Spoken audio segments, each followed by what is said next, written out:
Evangelho de Jesus Cristo segundo João. Glória a vós, Senhor.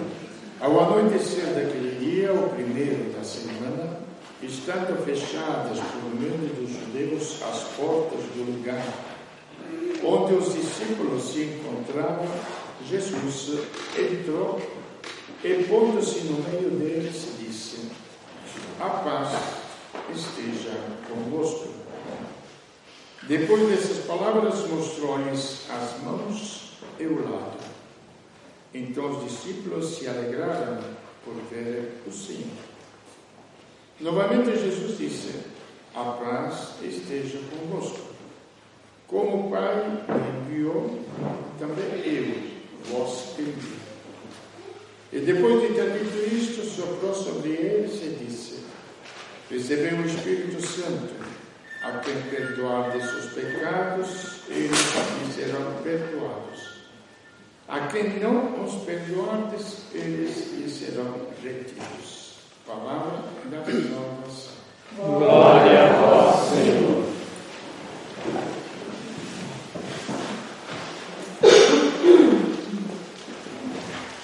Bom, a festa de hoje que celebramos na igreja,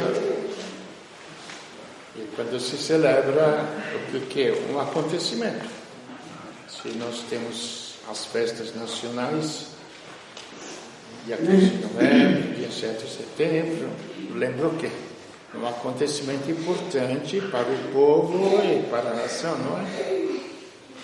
E assim também, na igreja, quando celebramos a festa, a Páscoa, a vitória da vida sobre a morte, com a ressurreição de Cristo, a última ascensão, a volta do Deus que se fez carne, este Deus que existia no começo, como fala São João, no princípio de todas as coisas, antes que tudo existisse, existia alguma coisa. A ciência pode dizer buracos negros, pode tentar explicar qualquer coisa.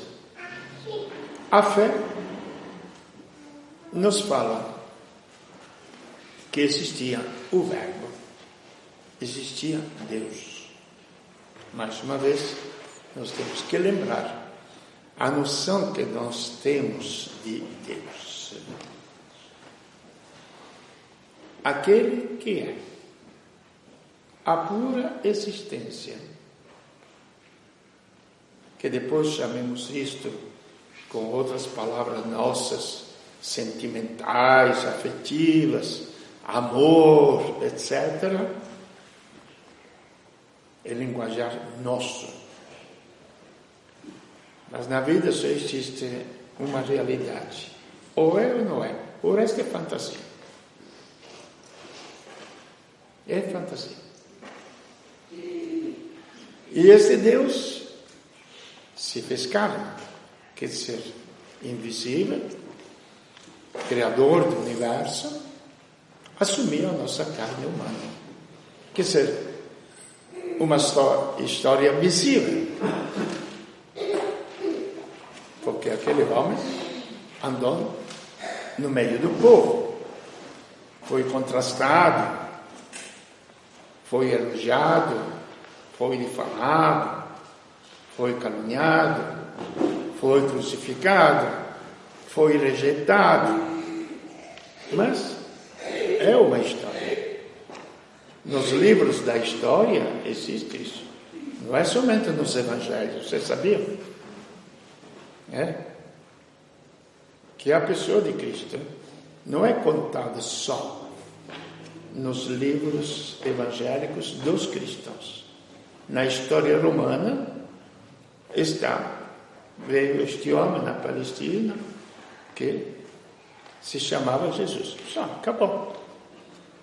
Na história dos judeus está escrita toda a história de Cristo, este homem que fez aquilo. Então, quer dizer, é uma figura histórica. Não tem como negar esta figura histórica. Que depois se admite que ele fosse Deus ou não fosse Deus, Aí cabe a fé das pessoas. Quando ele expulsava os demônios, alguns acreditavam que ele era Deus, porque tinha poder sobre os demônios. Outros, de má fé, como sempre, tem o pró e o contra, não é? Coisa humana, nossa. Não, ele não é de Deus, porque ele expulsa os demônios em nome de Belzebu, do chefe dos demônios. Isso não vai invalidar o fato que ele expulsasse os demônios. Quando ele ressuscitou dos mortos, depois que o crucificaram, etc., o que aconteceu? Os próprios apóstolos duvidaram. Os próprios apóstolos duvidaram até o fim. Não era.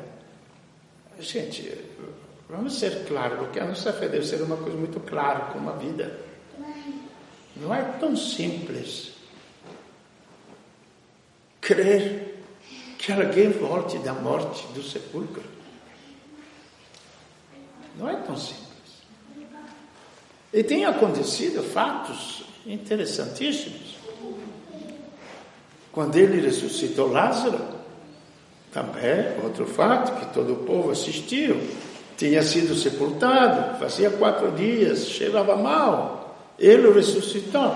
Depois, em outro trecho do Evangelho, da história de Jesus, se conta que Jesus estava à mesa, comendo, e o próprio Lázaro, que ele tinha ressuscitado dos mortos, estava lá. Agora, vamos com a nossa imaginação, com o nosso pensamento. Meus pais morreram. Imagina que eu volte agora lá em cima, e hoje no almoço eu vou almoçar com meus pais. Gente, é uma realidade muito prática. Quando nós pensamos em Cristo, temos que pensar nessas realidades. Aonde a nossa fé se afirma ou entra em dúvida, entra numa dúvida que pode até ser, eu não creio, é tudo uma besteira, inventaram tudo. Entendeu? Então, esses acontecimentos com a ascensão, ele que tinha vindo à Terra, tinha se feito criatura humana, voltou para Deus. Outra festa, outra lembrança. Compreende?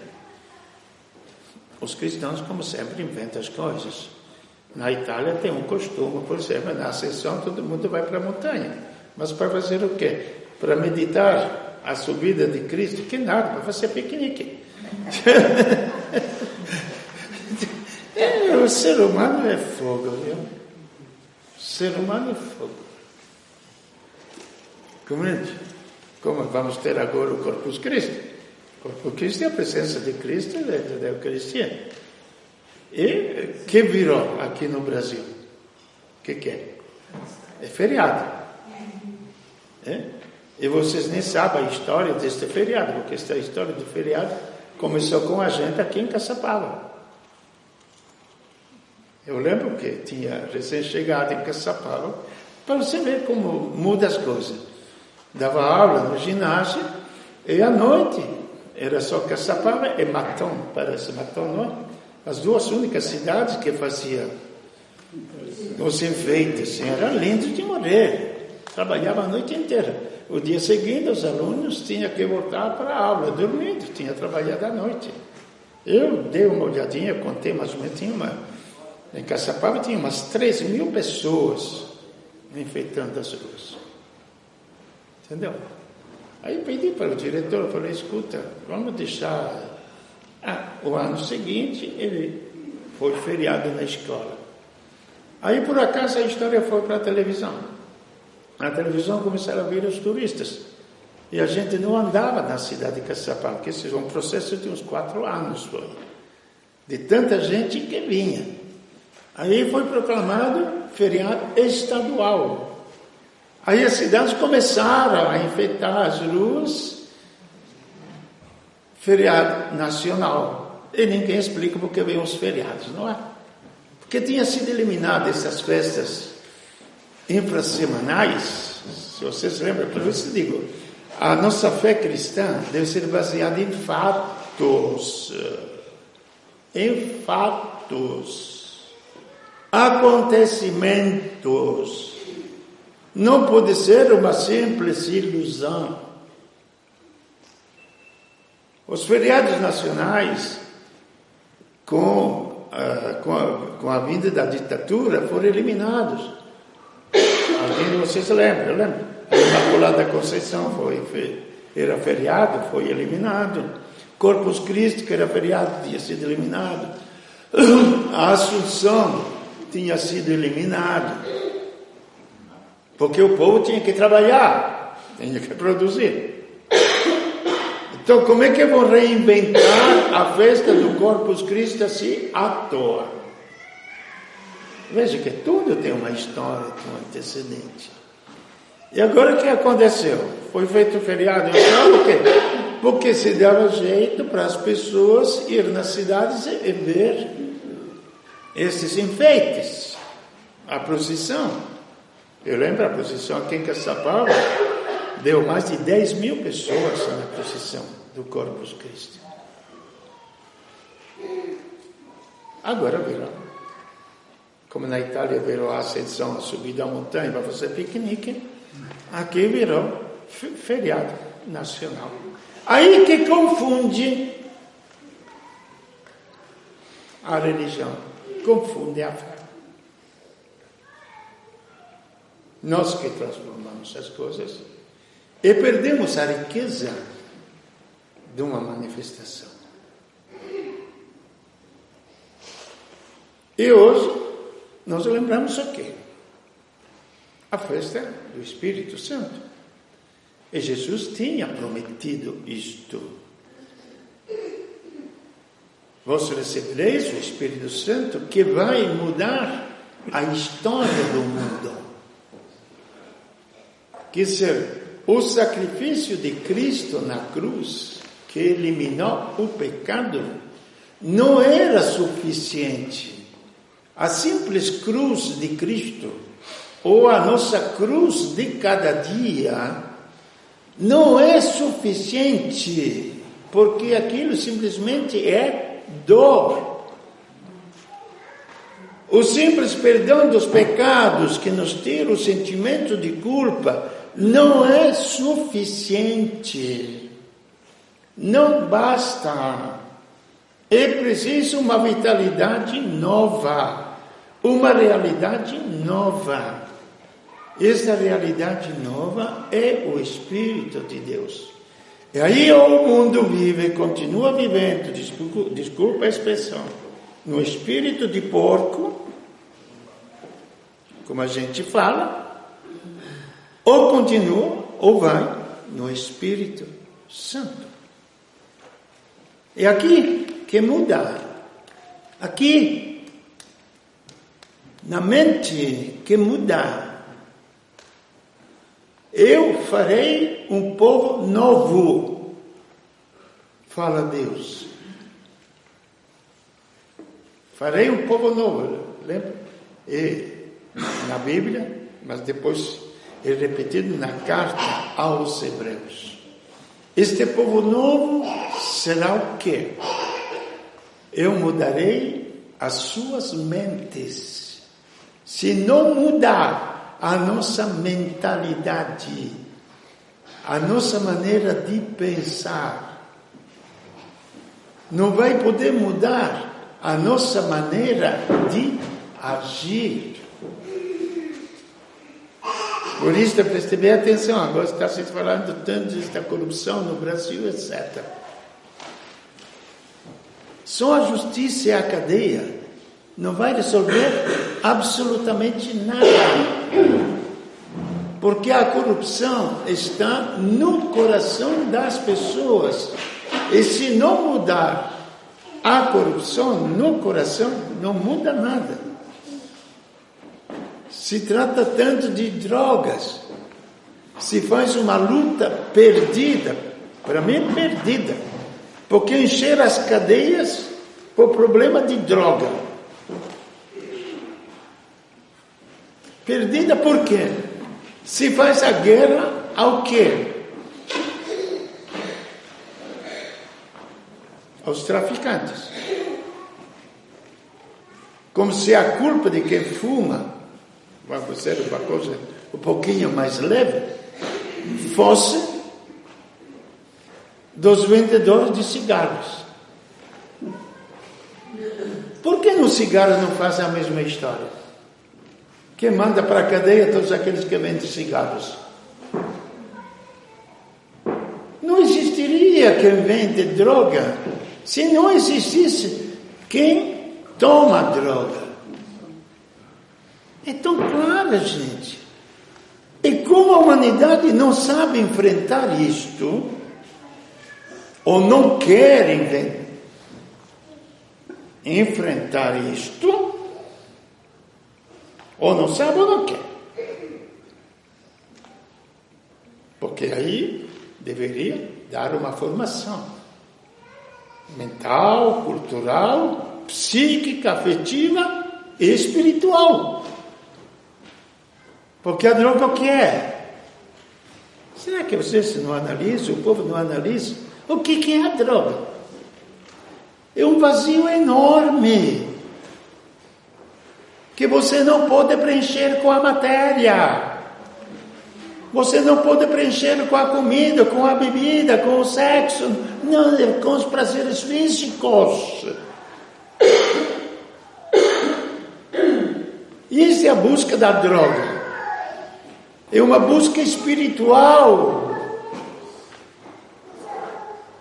É uma busca espiritual a droga. O espírito se alimenta somente com o espírito. Como a inteligência se alimenta somente com o saber. Para que complicar tanto? Não é que complica. É a burrice, a ignorância das coisas colocadas sobre a face da terra. Compreende?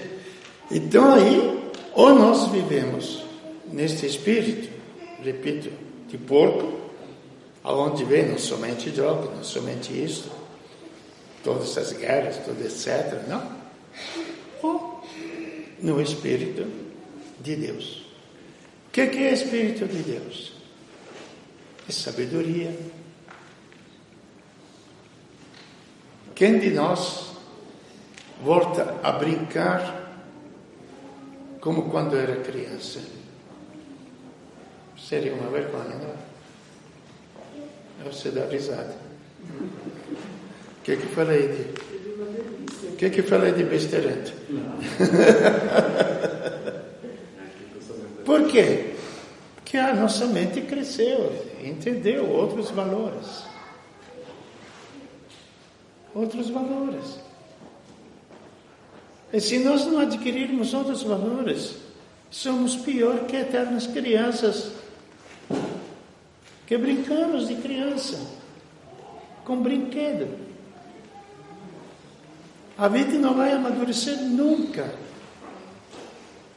E pelo conhecimento das coisas. Então o Espírito Santo, o que é?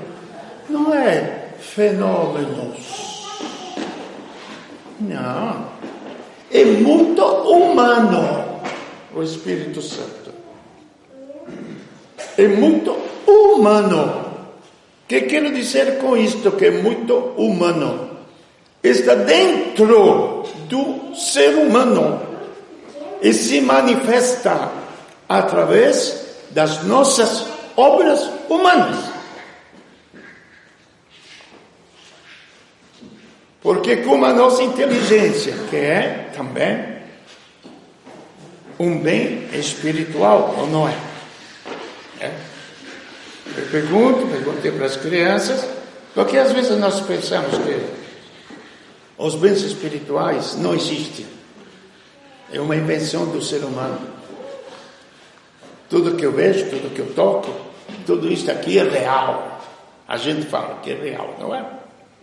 Tá bom. Vamos deixar de lado Deus. Coitado. Não tem culpa nenhuma, não tem merecimento nenhum. Tá? Fica de lado Deus. Vida do Espírito. Vamos na vida humana. Nós temos ou não temos uma inteligência? Temos. A gente vê a inteligência? É lógico isso, não é? A gente toca a inteligência? Ah, mas ela é produzida pelo cérebro. Não interessa. A fonte da inteligência. Ela é uma potência que não se vê, não se toca, não se sente, não se cheira. E, no entanto, ela movimenta todos os nossos gestos. Porque se acontece um derrame, o nosso corpo não sabe mais aonde vai, aonde vem, não sabe o que falar, não lembra mais de nada. Então, esta matéria que nós tanto cultuamos, tanto adoramos, não tem valor nenhum. Então, bênção espiritual. Se nós elevamos o nosso nível a um bem espiritual que venha de Deus, e este é o Espírito Santo que Deus manda, como a nossa inteligência não se vê, não tem aparições, eu acho que, olhando na cara de Michelangelo, ninguém poderia ler que ele iria esculpir. Estou falando dele como uma pessoa mais conhecida, não é? Que ele iria esculpir a pedra e fazer aquelas obras de arte. Como ele, assim tantos outros pintores, não é? Ou escultores ou artistas. Eu acho que olhando na cara de Beethoven, que além do mais era surdo, entende? Ninguém imaginaria que dentro dele existia toda aquela música. Mas, no entanto, pelos acontecimentos, pelos fatos que ele demonstrou que dentro dele havia uma inteligência. Assim somos nós. Pelos nossos atos se conhece se o Espírito Santo está dentro de nós ou não está. E pelos nossos atos, não é pelos desmaios dentro da igreja.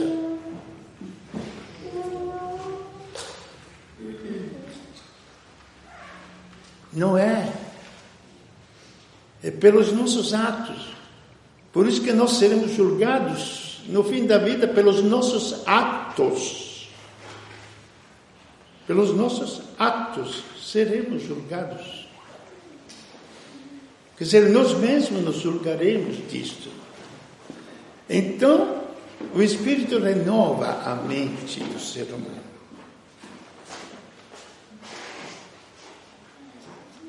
Até eu fico sou meio assim, quando defino o santo, porque ele realizou atos heróicos na vida. Que atos heróicos? O santo é simplesmente alguém que se esvaziou de si e se deixou preencher por Deus. Este é um santo. Não é porque não é a definição, não é que fez atos heróicos, não é? É reconhecido quando faz causa de beatificação. Ele realizou atos heróicos na vida.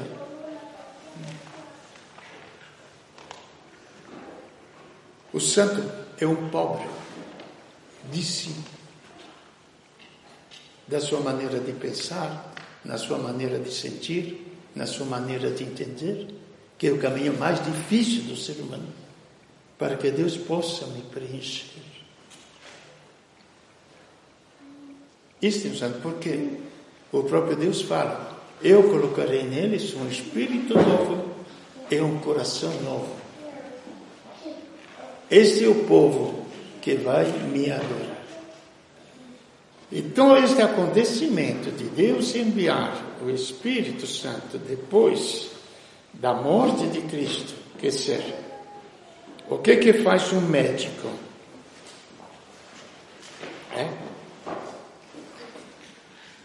Você fica em jejum,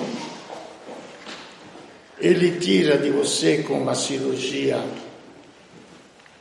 o pecado, e este é o mistério da cruz, na nossa visão cristã da vida. Uma cirurgia não é uma compaixão, é uma cirurgia para tirar o mal, mas não bastava a cruz.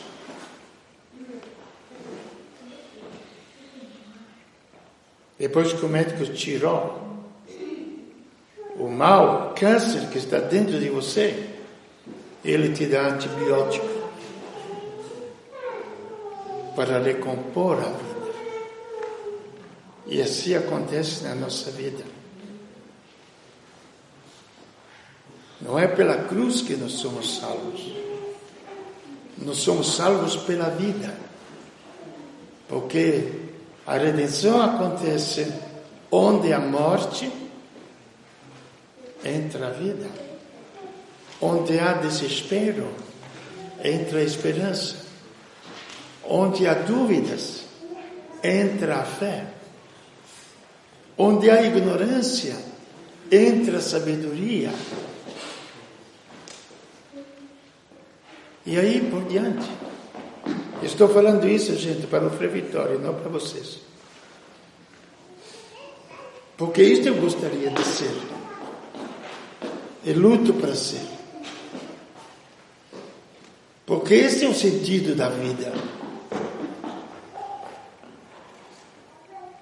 Então, em Cristo existe o futuro que nós chamamos de esperança. Somente em Cristo existe o futuro que se chama de esperança. Da palavra esperar, espera. Então, o caminho da vida é esta caminhada longa até o encontro definitivo com Deus, onde se realizará plenamente as nossas faculdades que nos fazem seres humanos. Pela ciência, nós somos seres humanos porque pode ser um peixe, pode ser um macaco. Nós fomos transformados em seres racionais. A inteligência foi criada em nós. Então nós somos uma raça diferente. Por Deus, nós somos criados seres divinos, onde nós alcançamos a nossa máxima realização como pessoa. Aí, gente, cada um define o rumo da sua existência. O rumo da existência de seus filhos, o que quer para a sua vida. Se quer continuar a empinar pipa o tempo todo, pode continuar se divertindo nas coisas. Se quer alguma coisa séria, bonita, eterna, porque depois esta vida é eterna, porque nem a morte vai vencer esta vida espiritual, porque a morte pode destruir o nosso corpo, mas não vai destruir a nossa alma. E a nossa alma é como a vida que está numa semente. A gente não vê a vida, mas quando você planta uma semente, você espera que brote algo novo. Este é São Paulo que explica, não sou eu. Porque o povo cristão queria saber como é que acontecia a ressurreição. Se planta uma semente psíquica, fala São Paulo, e nasce uma semente espiritual. Mas acontece que aquela vida que está dentro da semente depois se manifesta numa realidade real. Então assim será a nossa vida. É por isso que no mundo, através da ressurreição de Cristo, através da vinda do Espírito Santo, muda todas as coisas. Mas para quê? Para aqueles que o quiserem. Não se iludem se as igrejas andam cheias. Que muita gente que vai na igreja é como os alunos que vão nas escolas para merendar, não para estudar. Muita gente que vai na igreja não é para procurar a Deus. O máximo que faz, procura milagres, o máximo. Ou numa necessidade extrema que acontece a cada um de nós, meu Deus, me acude. Quando nada mais no mundo pode nos acudir, aí a gente se volta para Deus. Mas isso, gente, é desespero. Não é religiosidade. Religiosidade é ter a ciência da vida e caminhar rumo à plenitude da vida.